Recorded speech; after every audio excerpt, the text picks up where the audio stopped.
Alright. Looks like looks like we're gonna have to just roll with it. Hello, archivist. I was having troubles with with the comment system. It was not letting me log in. Two-factor authentication is dumb, and they need to fix it.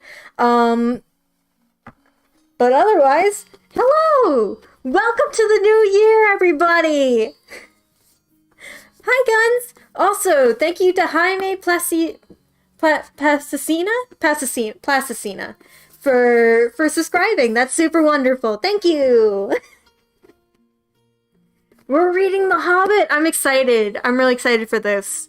Like, I'm really excited. I haven't read it myself. I've been meaning to read it. So this is this is basically the equivalent of a blind playthrough.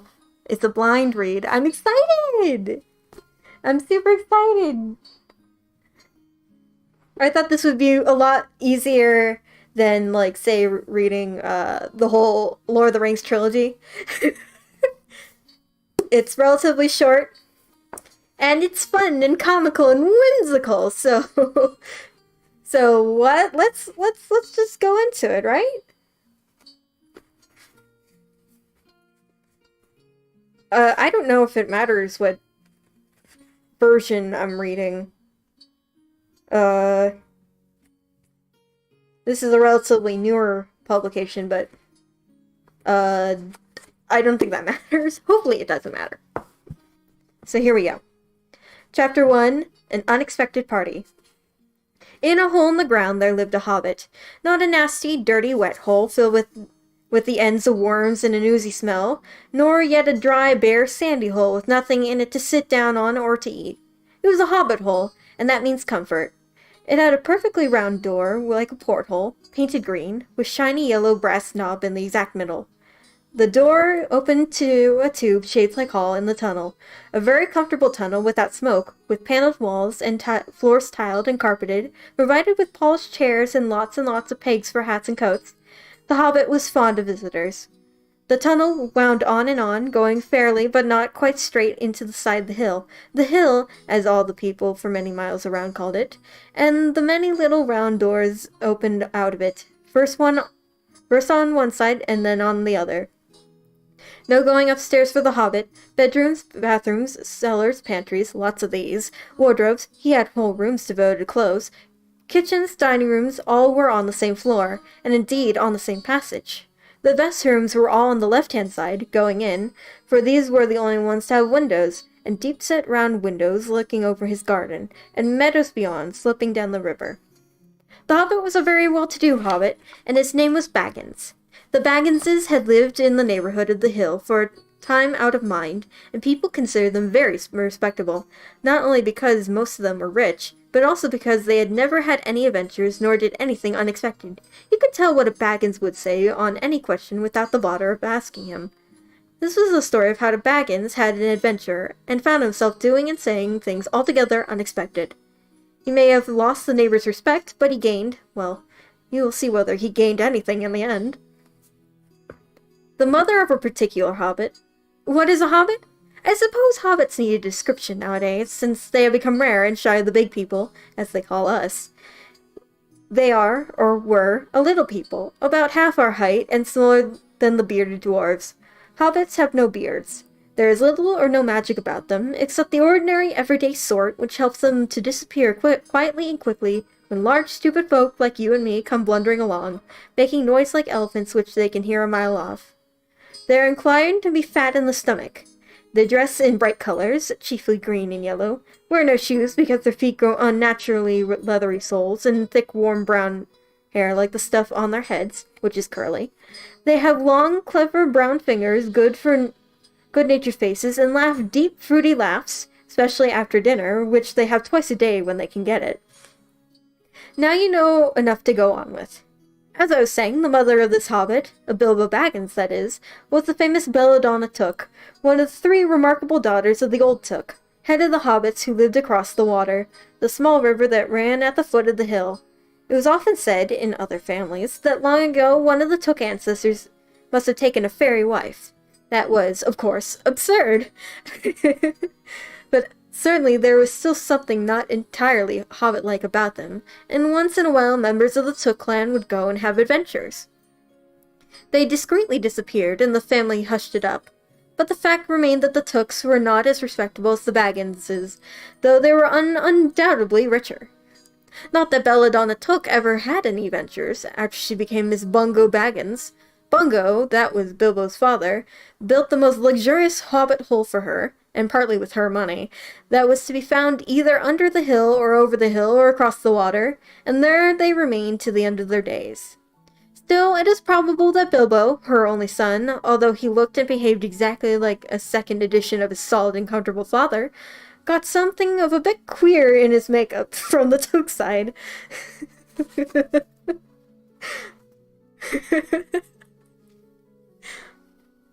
Oh, the Hobbit says gay rights. Oh, I love old words that have new meanings. Alright. Got something a bit queer in his makeup from the Took side, something that only waited for a chance to come out. The chance never arrived until Bilbo Baggins was grown up, about 50 years old or so, and living in the beautiful hobbit hole built by his father, which I have just described for you, until he had in fact apparently settled down immovably. By some curious chance one morning long ago, in the quiet of the world, when there was less noise and more green, and the hobbits were still numerous and prosperous, Bilbo Baggins was standing at his door after breakfast smoking an enormous long wooden pipe that reached nearly half down to his woolly toes, neatly brushed. Gandalf came by. Gandalf! If you had only heard a quarter what I've heard about him, and I have only heard a little there is to hear, you would be prepared for any sort of remarkable tale. Tales and adventures sprouted up all over the place wherever he went, in the most extraordinary fashion. He had not been down that way under the hill for ages and ages, not since his friend the old Took died, in fact, and the hobbits had most forgotten what he looked like. He had been way over the hill and across the water on business on his own, since they were all small hobbit boys and hobbit girls. All the unsuspecting Bilbo saw that morning was that an old man with a staff. He had a tall, pointed blue hat, a long gray cloak, a silver scarf over which his long beard hung down below his waist, and immense black boots. "Good morning," said Bilbo, and he meant it. The sun was shining and the grass was very green, but Gandalf looked at him from under long bushy eyebrows that stuck out farther than the brim of his shady hat.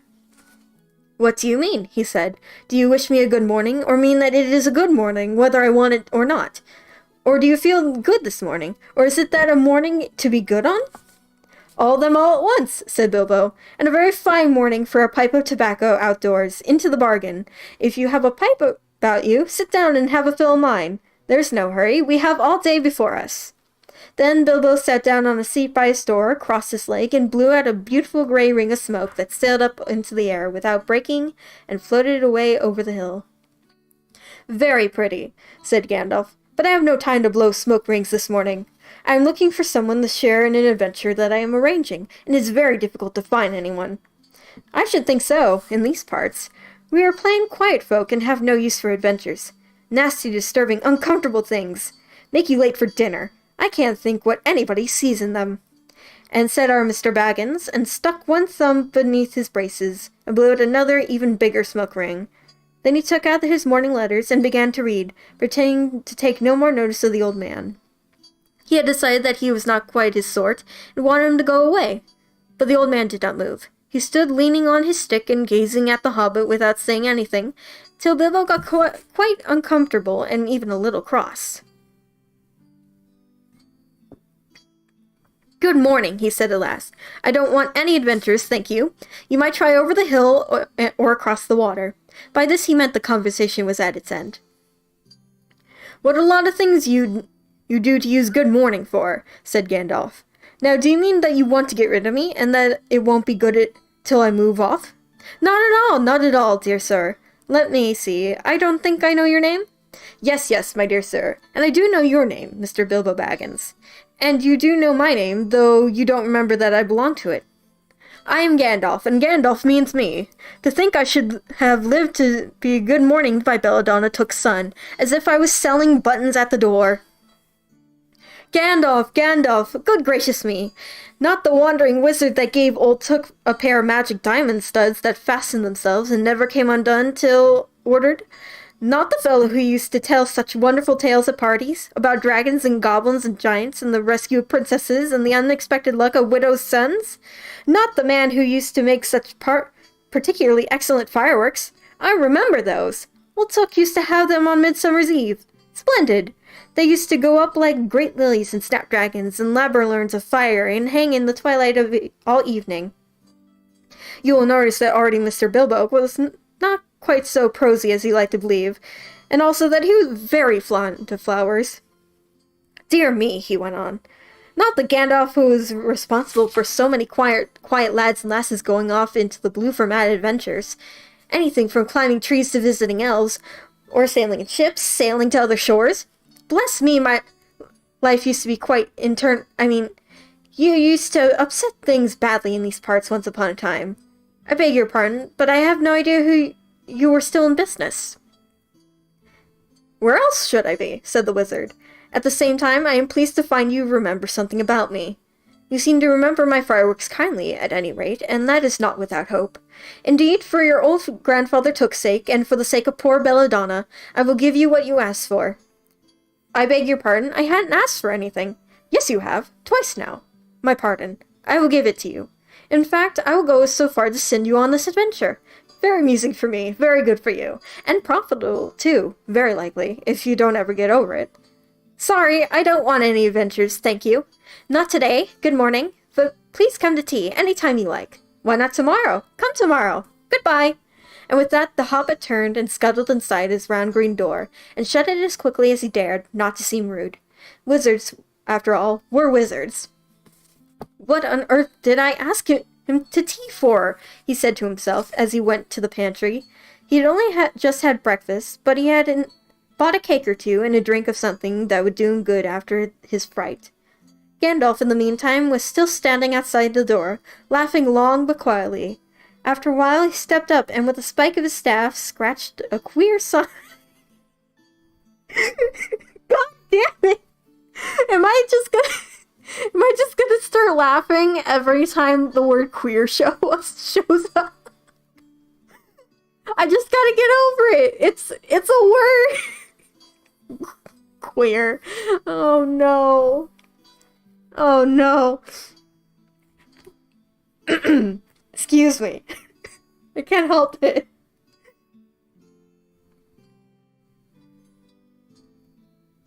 Alright, Gandalf in the meantime was still standing outside the door and laughing long but quietly. After a while he stepped up and with the spike of his staff scratched a queer sign on the hobbit's beautiful green front door. Then he strode away, just about the time when Bilbo was finishing his second cake and was beginning to think that he had escaped adventures very well. The next day he had almost forgotten about Gandalf. He did not remember things very well, unless he put them down on his engagement table. Like this. Gandalf Tea Wednesday. Yesterday he had been too flustered to do anything of the kind.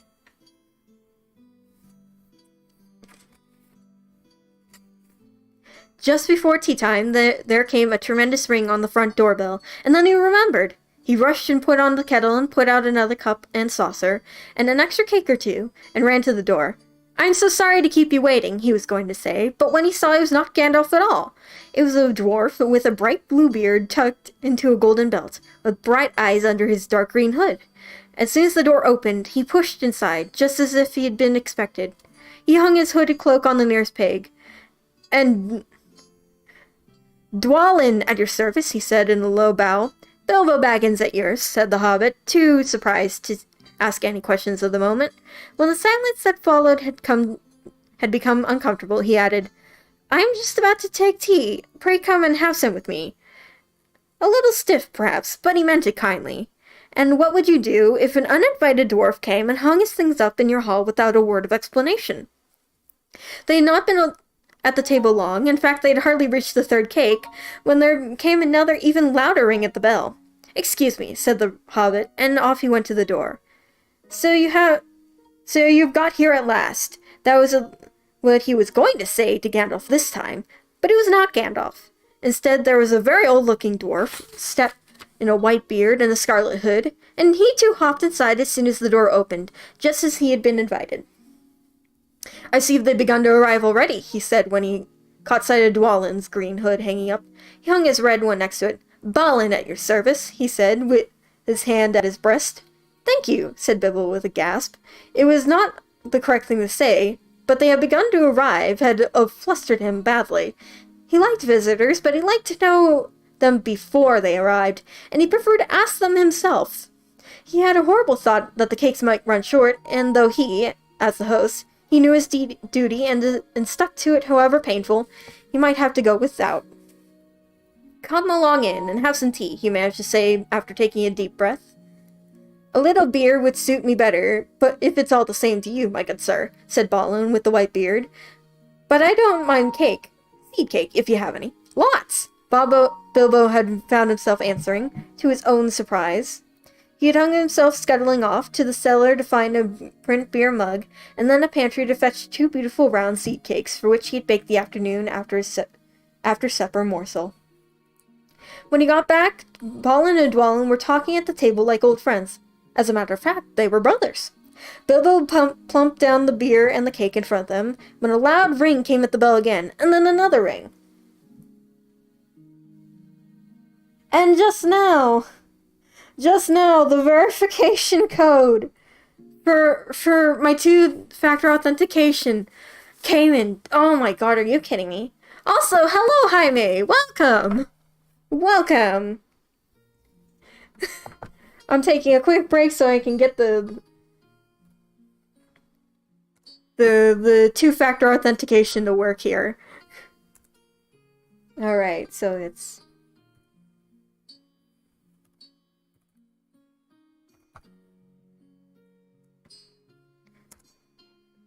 What? Okay, this is dumb. You know, I'm not dealing with this right now. The code doesn't want to work. It's dumb. Anyway, we're in the middle of the first chapter of The Hobbit. Woo! If you're just coming in, we're having fun here. All right. Gandalf for certain this time, he thought as he puffed along the passage. But it was not. It was 2 more dwarves, both with blue hoods, silver belts, and yellow beards, and each of them carried a bag of tools and a spade. In they hopped, and as soon as the door began to open, Bilbo was hardly surprised at all. "What can I do for you, my dwarves?" he said. "Keely at your service," said one, "and Feely," added the other, and they both swept off their blue hoods and bows. "At yours and your families," replied Bilbo, remembering his manners this time. "Dwalin and Balin are here already, I see," said Keely. "Let us join the throng." "Throng?" thought Mr. Baggins. "I don't like the sound of that. I really must sit down for a minute and collect my wits and have a drink." He'd only had just a sip, in the corner, while the 4 dwarves sat around the table and talked about mines and golds and troubles with goblins and the depressions of... depredations of dragons, and lots of other things which he had not understand, and did not want to, for they sounded much too adventurous, when ding-dong-a-ling-dang, his bell rang again, as if some naughty little hobbit boy was trying to pull the handle off. "Someone at the door," he said, blinking. "Some 4, I should say by the sound," said Feely. "Besides, we saw them coming along beside us in the distance." The poor little hobbit sat down in the hall and put his head on his hand and wondered what happened and what was going to happen, and whether they would all stay to supper. Then the bell rang again, louder than ever, and he had to run to the door. It was not 4 at all, it was 5. Another dwarf had come along while he was wandering in the hall. He had hardly turned the knob before they were all inside, bowing and saying, "At your service," one after the other. Dory, Nori, Ori, Oin, and Gloin were their names. And very soon, 2 purple hoods, a gray hood, a brown hood, and a white hood were all hanging on the pegs, and they all marched with their broad hands stuck in their gold and silver belts to join the others. Already it had become a throng. Some called for ale, some called for porter, and one for coffee, and all of them for cakes. So the hobbit had kept very busy for a while. A big jug of coffee had just been set on the hearth, but the seed cakes were gone, and the dwarves were starting on a round of buttering scones. There came a loud knock. Not a ring, but a hard rat-tat on the hobbit's beautiful green door. Somebody was banging it with a stick. Bilbo rushed along the passage, very angry and altogether bewildered and beweathered. This was the most awkward Wednesday he'd ever remembered. He pulled open the door with a jerk, and they all fell in, one after the other. More dwarves! 4 more! And there was Gandalf behind, leaning on his staff and laughing. He had made quite the dent in the beautiful door. He had also, by the way, knocked out the secret mark that he had put carefully there the morning before. Carefully, he said, "It is not like you, Bilbo, to keep friends waiting on the mat, and then open the door like a pop gun.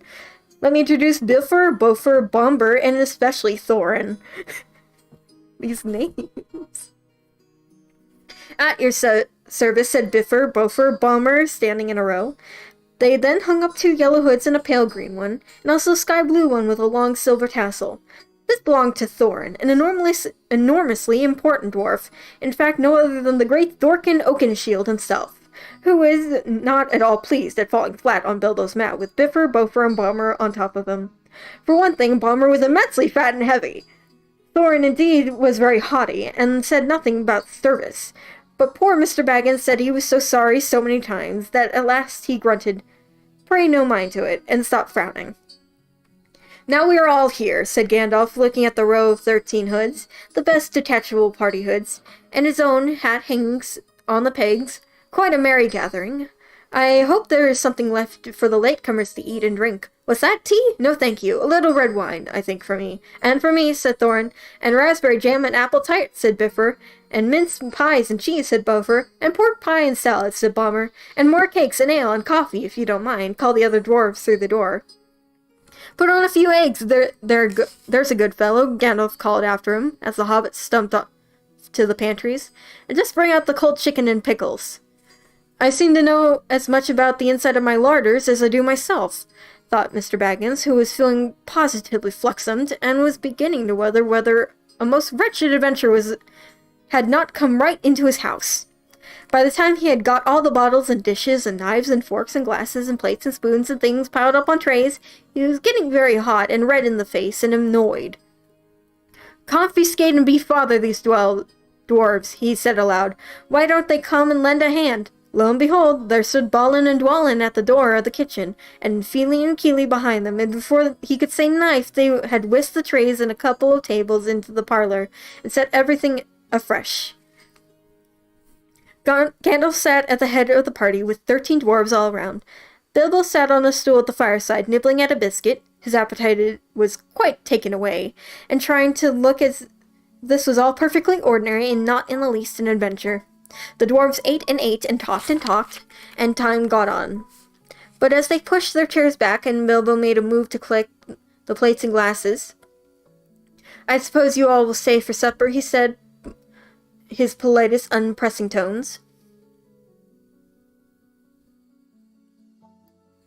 "Of course," said Thorin, "and after, we shan't get through the business till late, and we must have some music first.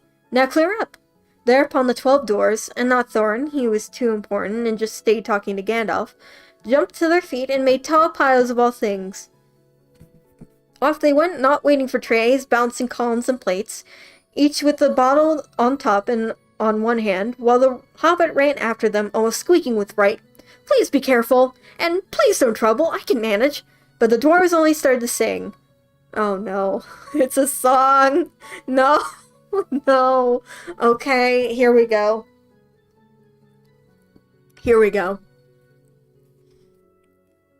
"Chip the glasses and crack the plates, blunt the knives and bend the forks. That's what Bilbo Baggins hates. Smash the bottles and burn the corks. Cut the cloth and shred the fat. Pour the milk on the pantry floor. Leave the bones on the bedroom mat. Splash the wine on every door. Dump the crocks in a boiling bowl. Pour them up with a thumping pole. And when you're finished, if any are whole, send them down the hall to roll. That's what Bilbo Baggins hates. So carefully, carefully with the plates."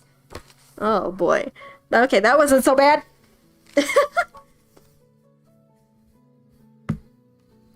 And of course, they did none of these dreadful things, and everything was cleaned and put away safe as quick and lightning, while the hobbit was turning around and around in the middle of the kitchen, trying to see what they were doing. Then they all went back and found Thorin with his feet in the fender, smoking a pipe. He was blowing the most enormous smoke rings, and whether he wanted to go, it went. up the chimney, or behind the clock in the mantelpiece, or under the table, or around and around the ceiling. But whenever it went, it was not quick enough to escape Gandalf. Pop!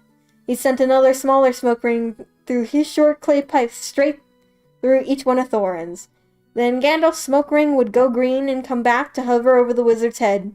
He had a cloud of them about him already. In the dim light, it made him look strange and sorcerous. Bilbo stood still and watched. He loved smoke rings, and then he blushed to think how proud he had been yesterday morning of the smoke rings he had sent up in the wind over the hill. "Now for some music," said Thorin. "Bring in the instruments!" Keely and Feely rushed for their bags and brought back little fiddles. Dori, Nori, and Ori brought out flutes for somewhere inside their coats. Balmer produced a drum from the hall. Biffer and Buffer went out too and came back with clarinets that they had left among the walking sticks.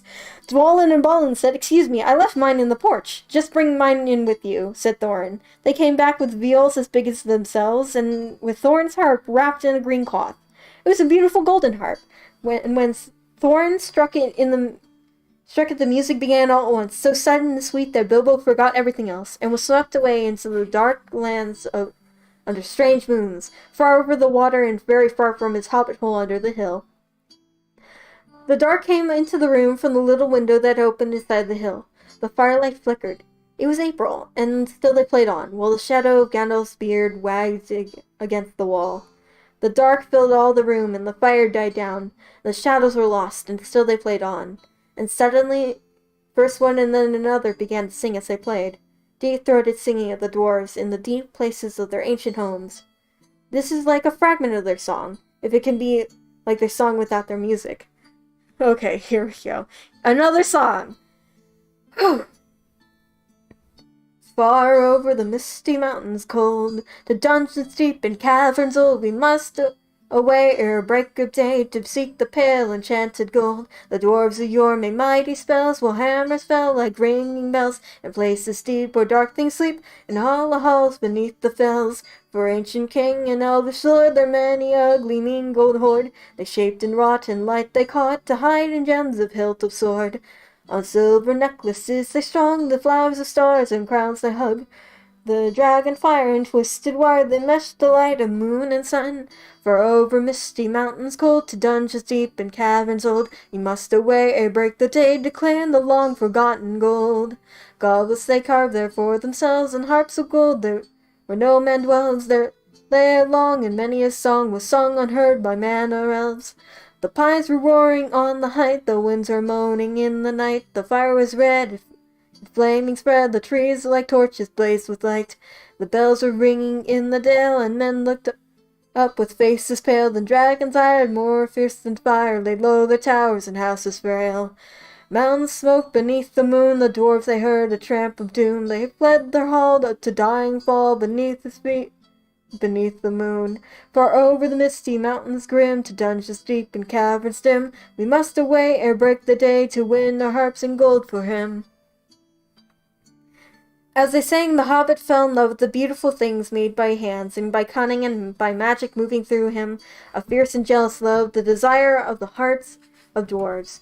Then something tookish woke up inside of him, and he wished to go and see the great mountains, and hear pine trees and the waterfalls, and explore the caves, and wear a sword instead of a walking stick. He looked out of the window. The stars were out in the dark sky above the trees. He had thought the jewels of the dwarfs shining in the dark caverns. Suddenly, in the wood beyond the water, a flame leapt up, probably somebody lighting a wood fire, and he thought of plundering dragons settling on his quiet hill and kindling it all to flames. He shuddered, and very quickly he was plain Mr. Baggins of Bag End, under hill again. He got up trembling.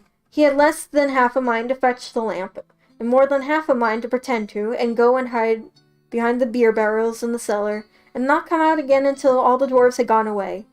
Suddenly he found that the music and singing had stopped, and they were all looking at him with eyes shining in the dark. "Where are you going?" asked Thorin, in a tone that seemed to show he had guessed both halves of the hobbit's mind. "What about a little light?" said Bilbo apologetically. "We like the dark," said all the dwarves. "Dark for dark business. There are many hours before dawn." "Of course," said Bilbo, and sat down in a hurry. He missed the stool and sat in the fender, knocking over the poker and shovel with a crash. "Hush!" said Gandalf. "Let Thorin speak." And this is how Thorin began. Gandalf, dwarves, and Mr. Baggins, we are met together in this house of our friend and fellow conspirator, this most excellent audacious hobbit. May the hair on his toes never fall out. All praise to his wine and ale. He paused for a breath, and a polite remark from the hobbit, but the compliments were lost on poor Bilbo Baggins, who was wagging his mouth in protest of being called audacious, and worst of all, a fellow conspirator, though no noise came out, he was so fluxumed. So Thorin went on. We are met to discuss our plans, our ways, means, policy, and devices.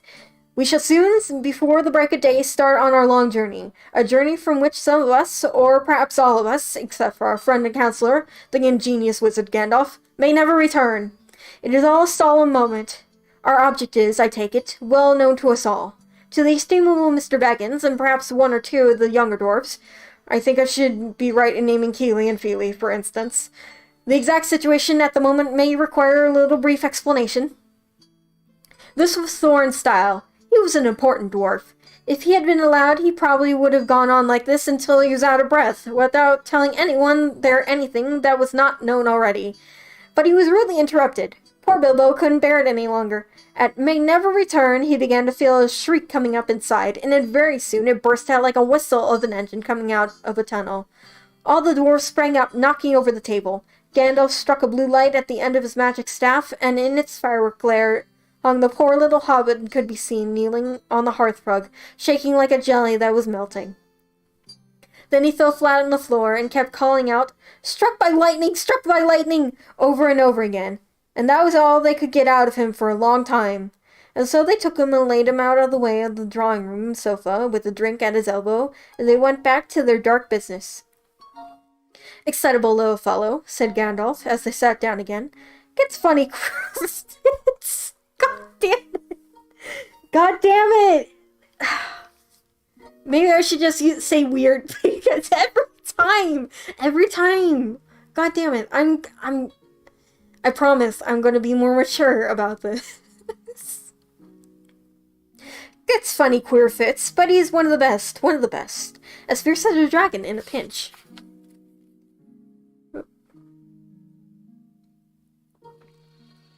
If you have ever seen a dragon in a pinch, you will realize that this was only a poetical exaggeration applied to any hobbit, even an old Took's great-grand-uncle Bullroarer, who was so huge, for a hobbit, that he could ride a horse. He charged the ranks of the goblins of Mount Graham in the Battle of the Green Fields, and knocked their king Gulfinbull's head clean off with a wooden club. It sailed hundreds of yards through the air and went down a rabbit hole, and in this way the battle was won and the game of golf was invented at the same moment. In the meanwhile, moreover, Bullroar's gentler descendant was reviving in the drawing-room.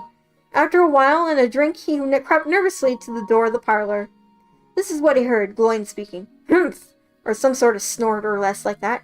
What will you do, you think? It is all very well for Gandalf to talk about the hobbit being fierce, but one shriek like that in a moment of excitement would be enough to wake the dragon and all his relatives, and kill the lot of us.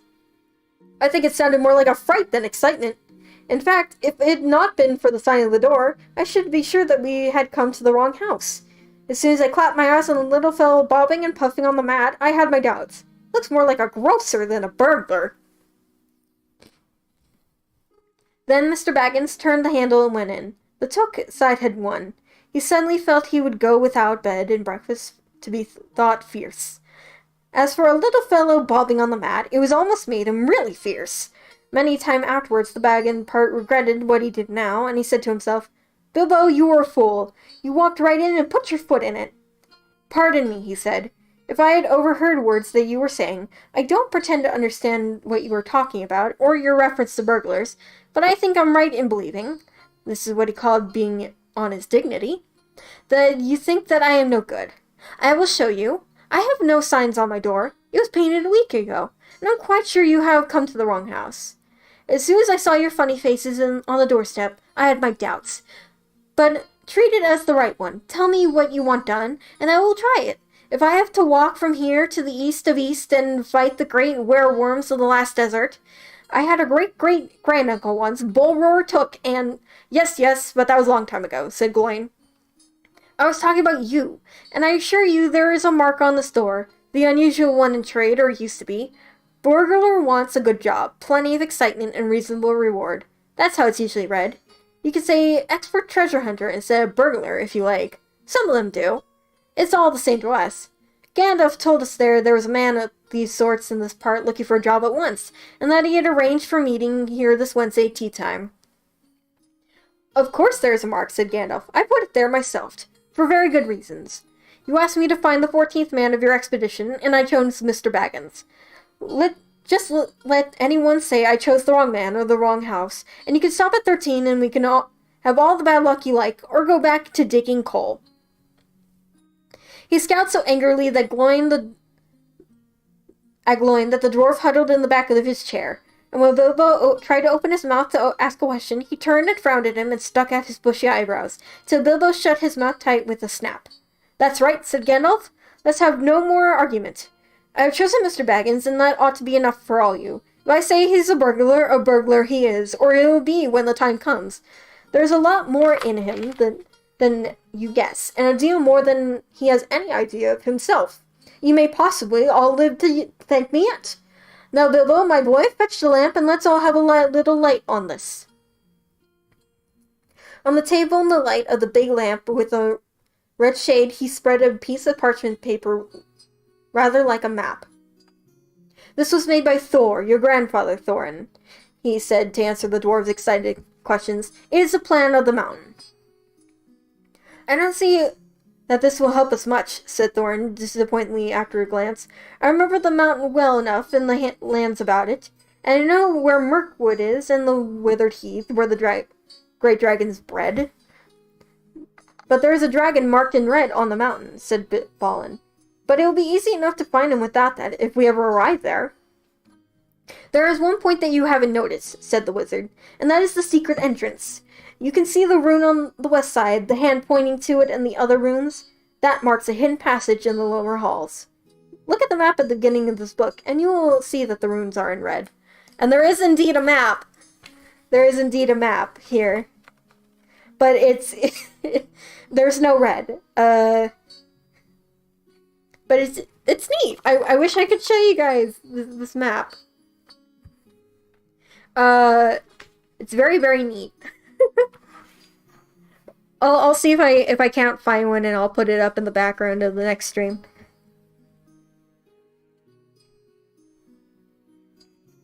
This was made by Thor, your grandfather, Thorin, he said in answer to...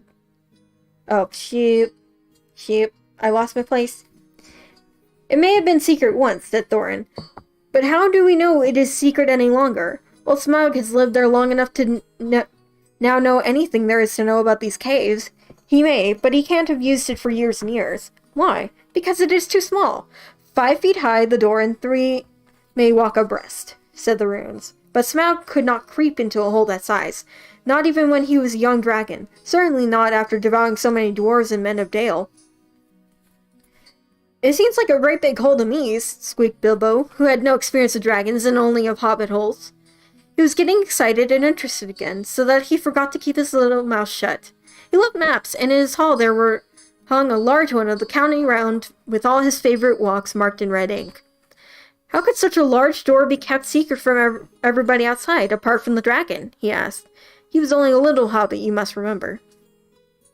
In lots of ways, said Gandalf, but in what ways this one has been hidden we don't know without going to see. From what it says on the map, I could guess there's a closed door which may have been made to look exactly like the side of the mountain. That is the usual dwarves' method. I think that is right, isn't it? Quite right, said Thorin. Also, went on Gandalf, I forgot to mention that with this map went a key, a small and curious key. Here it is, he said, and handed Thorin a key with a long barrel and intricate wards made of silver. Keep it safe. Indeed I will, said Thorin, and he fastened it upon a fine chain that hung around his neck and under his jacket. Now things begin to look a lot more hopeful. These news alters them much for the better. So far we have no clear idea what to do. We thought about going east, as quiet and careful as we could, as far as the Long Lake, but that trouble would begin a long time before that, if I know anything about the roads east, interrupted Gandalf. We might go from there up the river running, said Thorin, taking notice. And so the ruins of Dale, the old town in the valley there under the shadow of the mountain. But we none of us like the idea of the front gate. The river runs right out of it through the great cliff at the south of the mountain, and out of it comes the dragon too, far too often unless he's changed his habits. That would be no good, said the wizard. Not without a mighty warrior, even a hero. I tried to find one, but warriors are busy fighting one another in distant lands, and in this neighborhood heroes are scarce, or simply not to be found. Swords in these parts are mostly blunt, and axes are used for trees, and shields are as cradles or dish covers. Dragons are uncomfortably far off, and therefore legendary. That is why I settled on burglary, especially as I remembered that the existence of a side door. And here's our little Bilbo Baggins, the burglar, the chosen and selected burglar. So now let's get on and make some plans.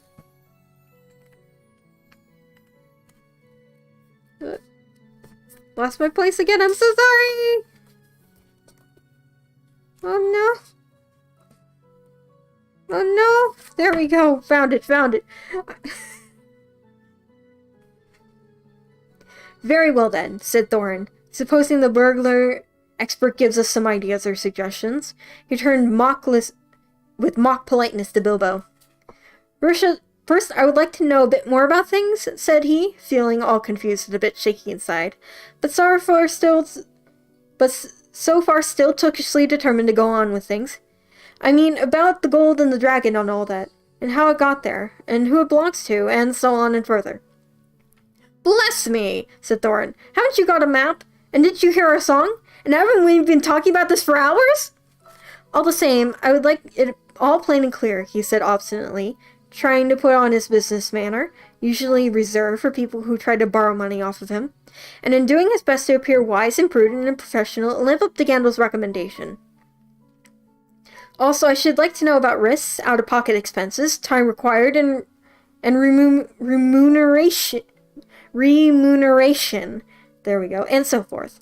By which he meant, what am I going to get out of it? And am I going to come back alive? Oh, very well, said Thorin. Long ago, in my grandfather Thor's time, our family was driven off to the far north, and came back with all their wealth and tools to this mountain on the map. It had been discovered by my far ancestor, Thrain the Old, but now they mined and they tunneled, and they made hunger halls and greater workshops. And in addition, I believe they found a good deal of gold and a great many jewels too.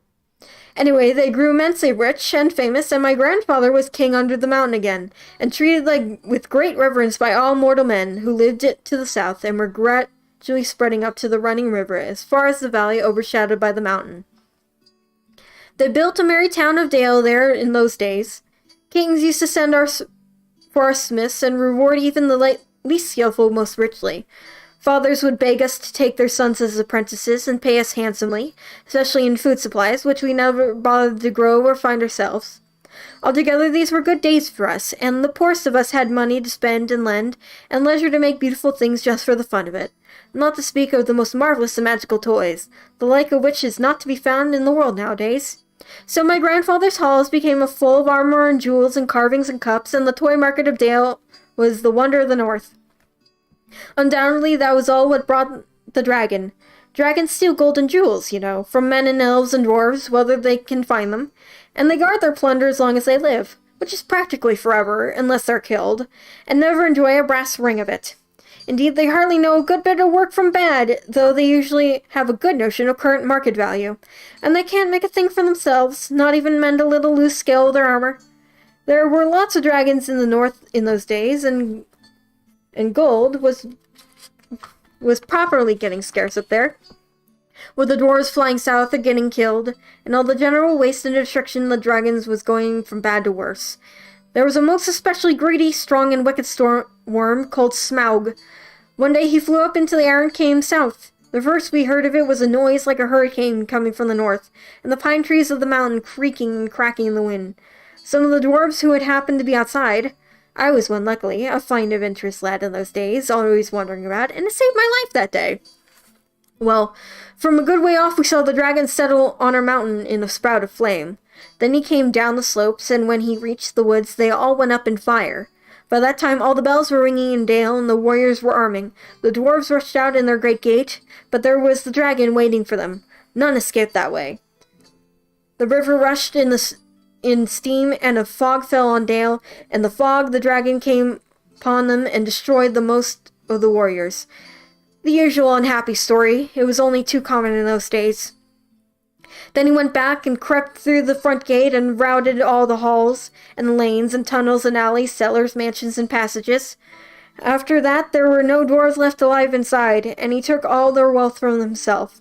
Probably, for that is the dragon's way, he had piled it all up in a great heap far inside, and sleeps on it like a bed. Later, he used to crawl out of the great gate and come by night to destroy Dale, and carry away people, especially maidens, to eat, until Dale was ruined, and all the people dead or gone. What goes on there now, I don't know for certain, but I don't suppose anyone lives nearest to the mountain on the far edge of the long lake nowadays.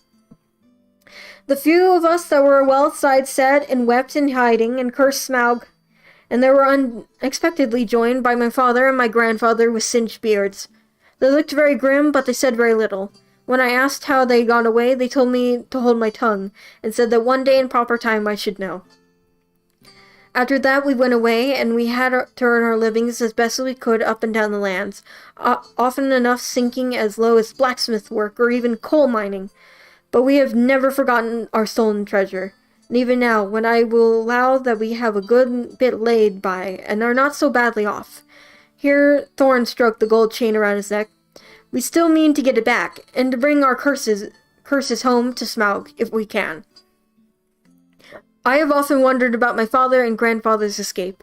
I see now that they must have had a private side door which only they knew about. But apparently they made it a map, and I should like to know how Gandalf got a hold of it, and why it did not come down to me, the rightful heir.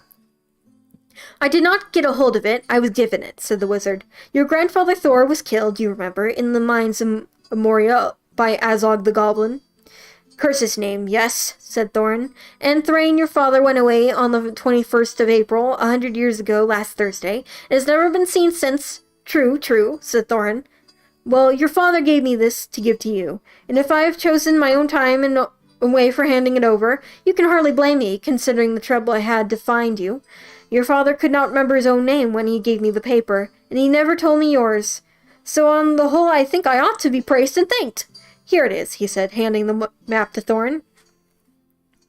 I don't understand, said Thorin, and Bilbo felt he would have liked to say the same. The explanation did not seem to explain. Your grandfather, said the wizard slowly and grimly, gave the map to his son for safety before he went to the mines of Moria. Your father went away to try his luck with the map after your grandfather was killed, and lots of adventurers of a most unpleasant sort he had, but he had never gotten near the mountain. How he got there I don't remember, but I found him a prisoner in the dungeons of the necromancer. Whatever were you doing there? Asked Thorin with a shudder, and all the dwarves shivered. Never mind. I was finding things out as usual, and a nasty, dangerous business it was. Even I, Gandalf, just escaped. I tried to save your father, but it was too late. He was witless and wandering, and had forgotten almost everything except the map and the key. Whoop. Water break.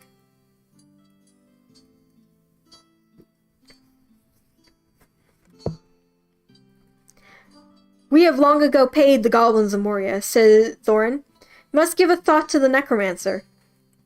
Don't be absurd. He is an enemy far beyond the powers of all dwarves put together. If they could all be collected again from the four corners of the world. The one thing your father wished for was for his son to read the map and use the key. The dragon and the mountain are far more big enough than task for you. Hear, hear, said Bilbo, and accidentally said it aloud. Hear what? They all said, turned suddenly towards him, and he was so flustered he answered, Hear what I have got to say. What's that? Well, I should say that you ought to go east and have a look around. After all, there is the side door, and dragons must sleep sometimes, I suppose. If you sit on the doorstep long enough, I dare say you will think of something. And well, I don't, I think we have talked long enough for one night, if you know what I mean. What about bed and an early start and all that? I'll give you a good breakfast before you go. Before we go, I suppose you mean, said Thorin. Aren't you the burglar? And isn't sitting on the doorstep your job? Not to speak of getting inside the door. But I agree about the bed and breakfast. I like 6 eggs with my ham when starting on a journey. Fried, not poached, and mind you, don't break 'em. After all the others had ordered their breakfast without so much as a please, which annoyed Bilbo very much, they had all gotten up. The hobbits had to find room for them all, and filled all his spare rooms and beds with chairs and sofas, before he got them all stowed and went to his own little bed, very tired and not altogether happy. One thing he did make his mind about was not to bother to get up very early and cook everyone else's wretched breakfast. The tookishness was wearing off, and he was now not quite so sure that he was going on any journey in the morning. As he lay in bed, he could hear Thorn still humming himself in the best bedroom next to him. Far over the misty mountains cold, to dungeons deep and caverns old, we must away ere break of day to find our long-forgotten gold. Bilbo went to sleep with that in his ears, and it gave him very uncomfortable dreams. It was long after the break of day when he woke up. And that is chapter 1. I think we're gonna probably stop here for tonight. If everybody's okay with that. This is cute. This was so easy to read. It flowed so nicely. I'm very happy that we're reading this. This is great. Any thoughts about it here? Any archivist thoughts on it? I think it's very cute so far. All these little sides and like things. It was very relaxing. Yes, like I said, it has a rhythm to it. It definitely has a rhythm that's very easy to follow. It's very cozy. It's a cozy book. I'm enjoying it a lot. So yes, this is I think where we're gonna end off for this stream. On Saturday, we are going to be playing again Xenoblade Chronicles. I'm excited to continue that. I think we're gonna drop the New Game Plus, though. I do have another save file that I was working on in my own time that is not New Game Plus, and I think switching to that one might make it a bit more exciting, because boss fights are super duper easy in New Game Plus, so I thought it would add a little more tension, a little more spice to the proceedings. So we'll pick back up where we left off, but without the New Game Plus, I think. So, with that said, have a good night, archivists. Stay healthy, stay safe, and I'll see you again on Saturday. Bye-bye!